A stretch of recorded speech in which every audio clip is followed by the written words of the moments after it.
안녕하세요. 지금부터 명화로 배우는 서양미술사 6강 2편 인상주의 미술을 시작하겠습니다. 저희 교재는 190페이지를 보시면 인상주의 빛의 화가 이렇게 시작을 합니다. 인상주의 빛의 화가 보시면 인상주의는 르네상스 이후 최초의 총체적인 미술 혁신으로 기록된다.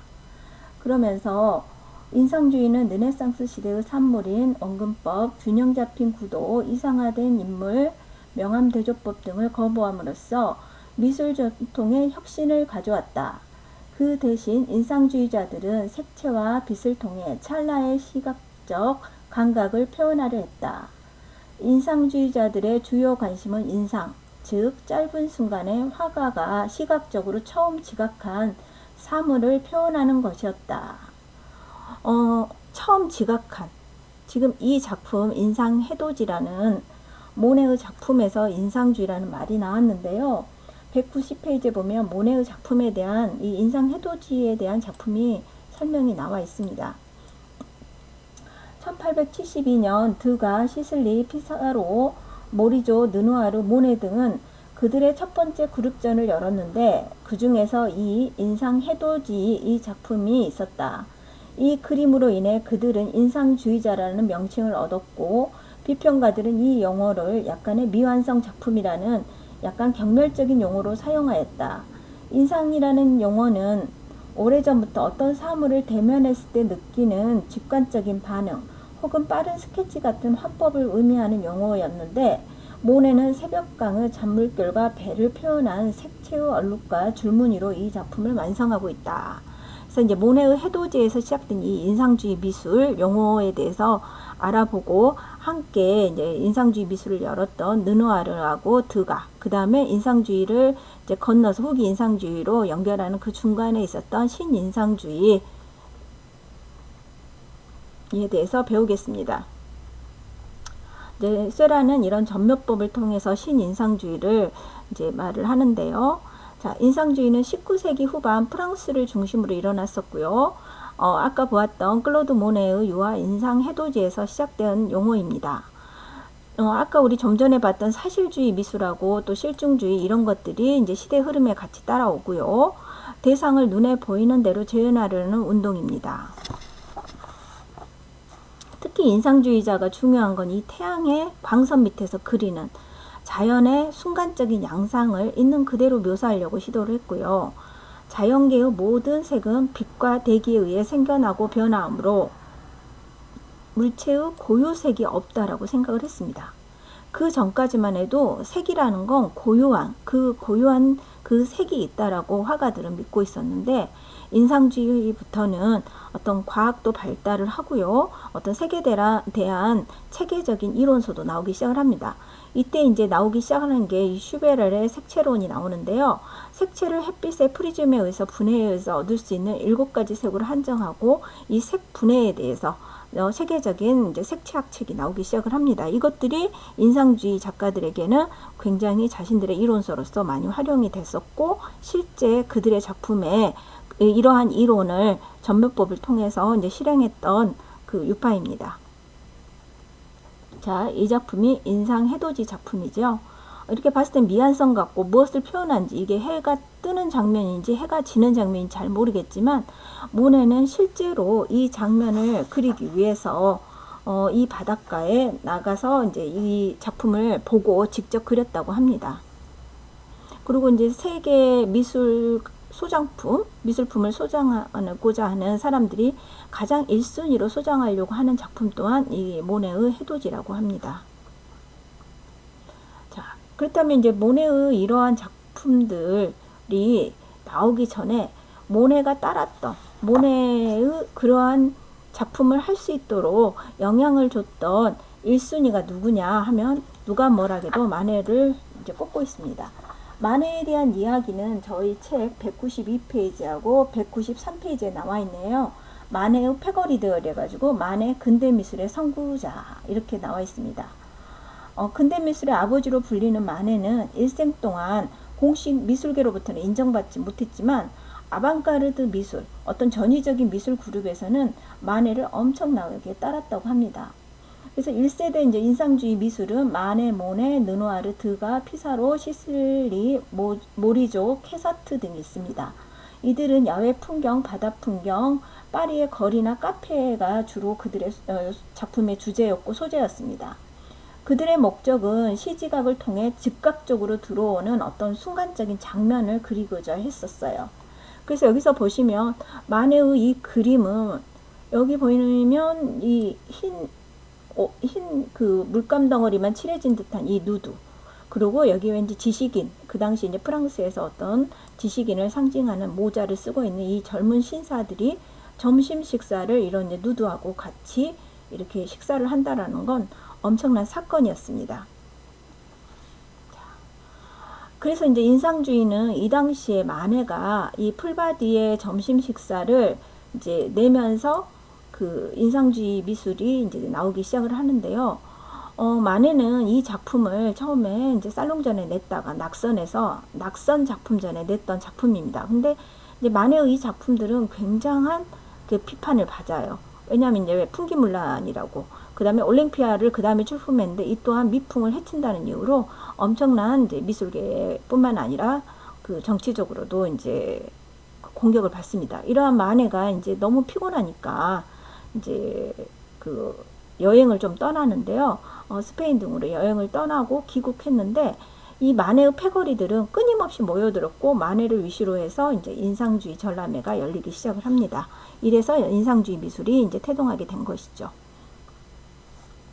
자, 르하브르 항구에 있는 이 인상 해돋이라는 이 작품은 모네가 이제 인상주의라는 용어를 만들려고 한 건 아니었고 자신의 눈에 인상, 해돋이의 인상이 이렇게 비쳤기 때문에 그렇게 그린 거였는데, 이러한 인상주의 화가들이 이제 모네의 이 그림 속에 있는 작품들을 가지고 관념, 인간의 머릿속에 무엇인가 들어있는 관념이 아닌 눈에 보이는 사실, 그거를 화폭에 담으려 했다라고 얘기를 하고 있습니다. 그래서 이제 모네가 추구한 것은 뭐였냐면 시시각각 변하는 시간대에 따라서 빛이 다르게 그 사물에 비치는 그 빛에 대해서 표현하고 싶었어요. 그래서 이제 모네는 빛의 화가, 색채의 화가로 불리고 있습니다. 자, 모네는 이런 연작을 끊임없이 작품을 해댔었는데요. 모네의 이런 작품들 보면은 그 시간대마다 건초더미가 어떻게 색에 의해서 바뀌는지, 그림자의 색은 또 어떻게 바뀌는지 이렇게 이제 연구하면서 해가 이렇게 움직일 때마다 그림자의 방향도 바뀔 것이고 색이 바뀌는 이런 연장을 끊임없이 시도를 합니다. 그가 했던 작품 중에 이 루앙 대성당이 있는데 고딕 대성당이 모네의 작품에 의해서 이렇게 하나의 모래성처럼 무너져 버립니다. 저희 교재 196페이지에 보면은 빛과 날씨에 따른 형태와 색채의 변화, 대성당 시리즈 해가지고 모네는 1894년경에 이제 이 작품들을 이제 야외에서 여러 점 한 30점 정도를 동시에 제작을 합니다. 그래서 누앙 대성당 연작에서는 이 거대한 고딕 건물은 대기 속에 완전히 녹아든 것처럼 표현되었다고 합니다. 한낮의 대성당은 눈부신 햇빛 속에 표백된 듯 드러나 있으며 해질 무렵의 대성당은 성당의 돌출 부위가 엷은 노란 빛을 띠고 있으며 오목한 부위는 불꽃 같은 주황색이고 그림자는 보색인 푸른색으로 변해 있다. 이렇게 쓰여 있습니다. 모네는 거의 강박적으로 빛을 통한 색을 표현하려고 했었는데요. 그는 이제 이 빛을 가장 잘 드러내주는 것 중에 하나가 물이라고 생각을 했습니다. 물을 통해서 반사되는 색채를 표현하려고 본인의 집에 이런 연못을 만들어서 이런 수량 시리즈를 제작을 해요. 이러한 이제 모네에게 영향을 끼쳤던 것들 중에, 인상주의 작가들에게 영향을 끼쳤던 중에 하나가 일본의 우키오의 파나인데요. 우키오의 파나는 이제 그 유럽에서 열렸던 만국박람회를 통해서 이제 프랑스 작가들에게 이제 선보이게 되는데, 섬세한 다색 목파나 우키오에 같은 경우는 일본 에도 시대에 유행했던 목파나입니다.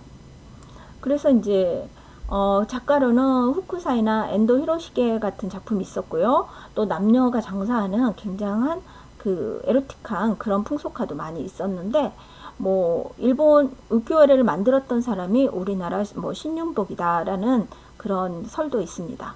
1871년에 모네가 네덜란드 여행을 갔을 때 우키오의 이 파나가 처음에는 그 도자기, 그러니까 동양의 도자기를 포장했던 포장지로 이제 쓰였다고 합니다. 그래서 너무나 싼 가격에 많이 이제 모네는 그 순간 그 원색에 반해서 단순한 그 원색에 반해서 일본 판화를 엄청나게 사들입니다.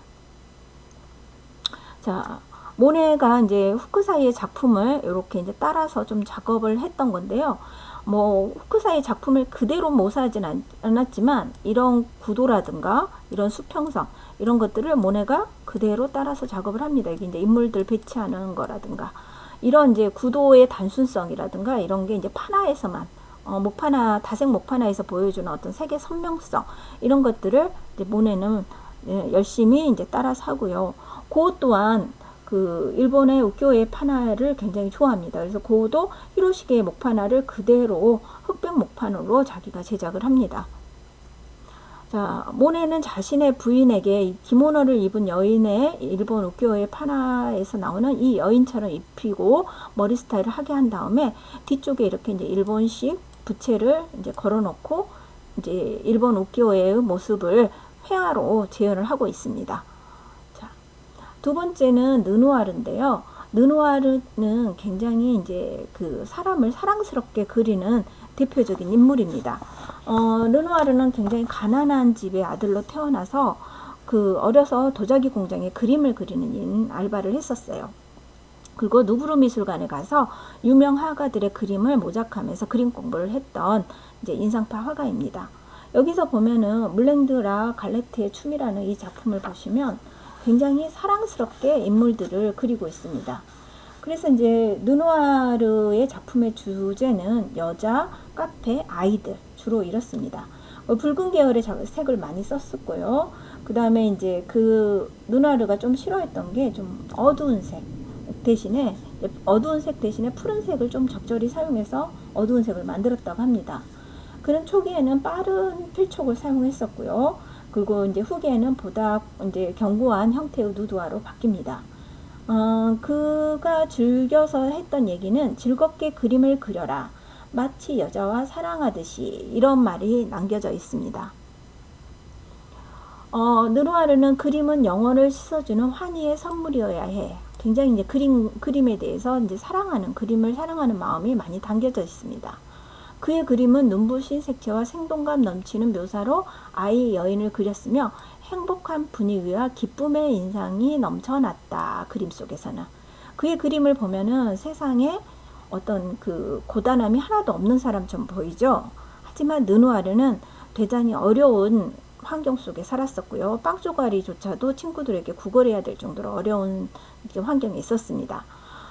그러한 르누아르는 이제 말년에 루머티즘을 앓았는데요. 이런 루머티즘을 앓아서 손가락이 비틀어지고 다리를 못 쓰게 되었을 때도 붓을 손가락에 손목에 묶고 작업을 했을 정도로 그림 그리는 행위를 굉장히 좋아했다고 합니다. 그래서 다른 화가들이 인상파 화가들이 주로 자연 환경을 그렸다면은 르누아르는 주로 이런 예쁜 인물화, 특히나 여인을 많이 그렸습니다. 여기서 보이면 두 자매라는 작품이 있습니다. 이 두 자매라는 작품이 유명하게 된 게 이제 우리 얼마 전에 이제 그 미국 대통령 선거를 했던 도널드 트럼프 대통령이 자신의 이 르누아르 작품을 수정하고 있다고 이제 인터뷰하면서부터 유명하게 됐습니다. 그랬더니 곧바로 시카고 아트 인스티튜트 미술관, 시카고 미술관에서 아니다, 진품은 우리 미술관에 있다, 너가 산 건 위작이다, 이렇게 이제 발표하면서 이 그림이 유명하게 됐죠. 하지만 트럼프 대통령은 트럼프 타워에 이 그림이 실제로 있으며 내가 갖고 있는 작품이 진품이다, 이렇게 얘기하고 있습니다. 여기 있는 이 약간 푸른빛을 띠고 있는 색이 조금 덜 들어간 듯한 이게 이제 지금 시카고 미술관에 있는 작품이고요. 이쪽에 있는 작품이 바로 이제 우리 트럼프 대통령이 소장하고 있다고. 일반적으로 트럼프 대통령이 소장하고 있는 이 두 자매 작품이 의작이라고 보고 있습니다. 하지만 어느 것이 진품인지 우리 눈으로는 확인하기 힘듭니다. 다음은 드가입니다. 드가 같은 경우도 이제 특별히 드가의 작품은 그 어떤 스냅 사진으로 찍은 듯한 어떤 동작을 그리는 걸 되게 좋아했는데요. 동작을 멈춘 듯한 인간을 그린 초상화, 발레리나, 경마, 카페, 세탁소, 서커스 이런 그림들을 이제 드가가 그리기를 좋아했어요. 떨리는 듯한 효과를 내기 위해 상반된 색을 나란히 사용하기를 좋아했고요. 초기에는 이제 부드러운 파스텔 톤을 선호했고 나중에는 상반되는 색조의 번짐 효과를 이제 좋아했었습니다. 인물을 캔버스 구석에 배치하거나 과감한 구도, 이런 대각선 구도는 어떻게 보면 드가가 최초로 사용했다고 볼 수 있습니다. 그리고 이렇게 인물을 잘라버린다든가 한쪽에 뭐 이렇게 치우치게 그린다든가 이런 건 좀 드가만의 특징이기도 합니다. 드가는 자연을 보고 작업할 때도 자기 나름대로는 구성을 굉장히 꼼꼼히 했다고 합니다. 자, 다음은 신인상주의입니다. 신인상주의는 미술에서 어떻게 보면은 인상주의 작가들이 놓쳐버린 어떤 그 형태의 견고함을 잡기 위해서 시도했던 어떤 과학적 미술의 한 경향입니다. 과학적 방법, 미술을 과학적으로 한번 시도했던 작품의 한 경향인데요. 대표적인 작가는 쇠라, 시냐크 등이 있습니다. 광학과 색에 대한 연구라는 이러한 논문들을 통해서 그림을 그렸었고요. 색채를 원색으로 환화하여 무수한 점으로 화면을 구성함으로써 통일성을 유지하는 분할 점묘법을 사용했습니다. 이 분할 점묘법은 빛의 필촉, 우리 이렇게 막 점 찍어서 그리는 그림의 형태입니다. 최초의 작품은 아스니에르의 물놀이라는 쇠라의 작품을 보고 비평가 펠릭스 페네옹이라는 사람이 신인상주의라는 이름을 붙여주었습니다. 자, 이 작품인데요. 그냥 봤을 때는 이제 쇠라는 굉장히 소심한 사람이어서 내 작품을 통해서 시적인 분위기를 만들어내고 싶었다. 그러다가 아니다. 나는 그냥 과학적인 원리로 그림을 그렸다. 이렇게 얘기했던 사람이라고 합니다.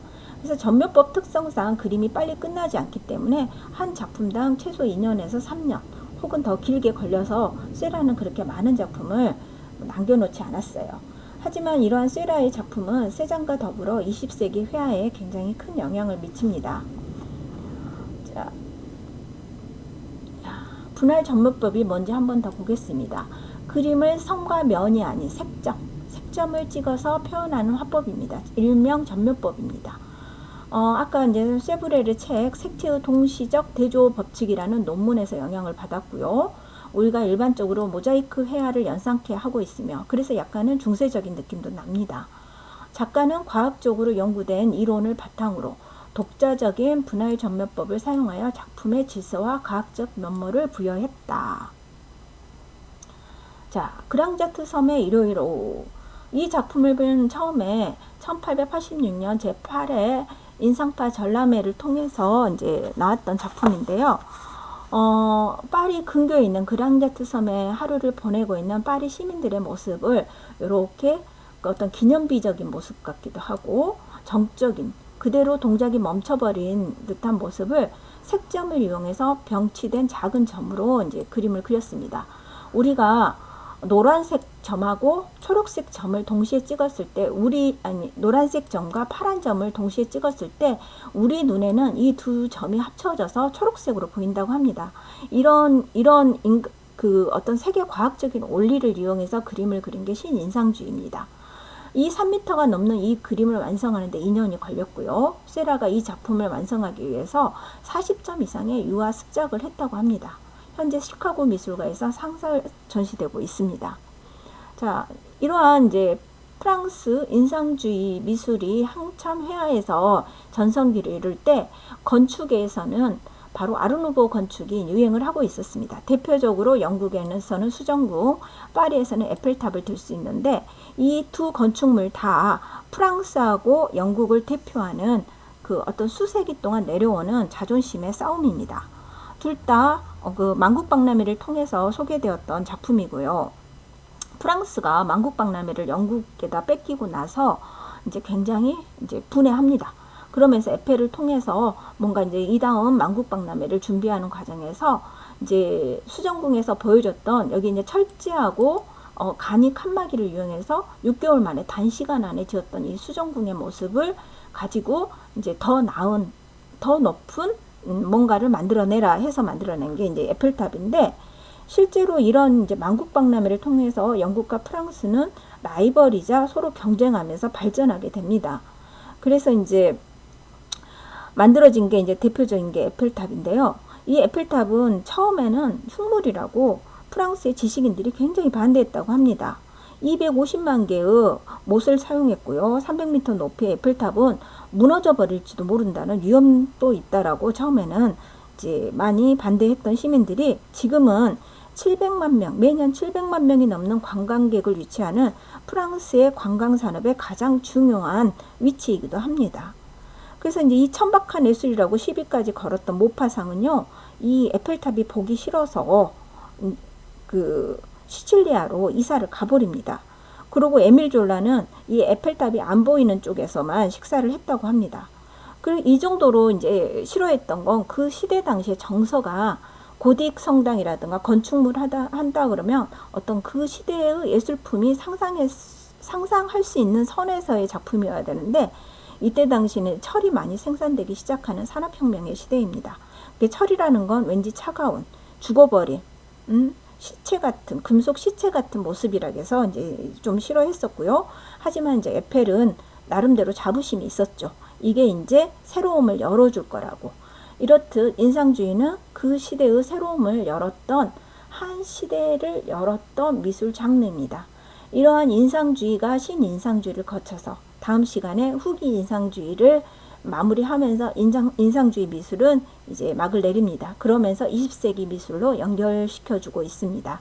이상으로 해서 이제 6강 수업은 마무리하겠습니다. 감사합니다.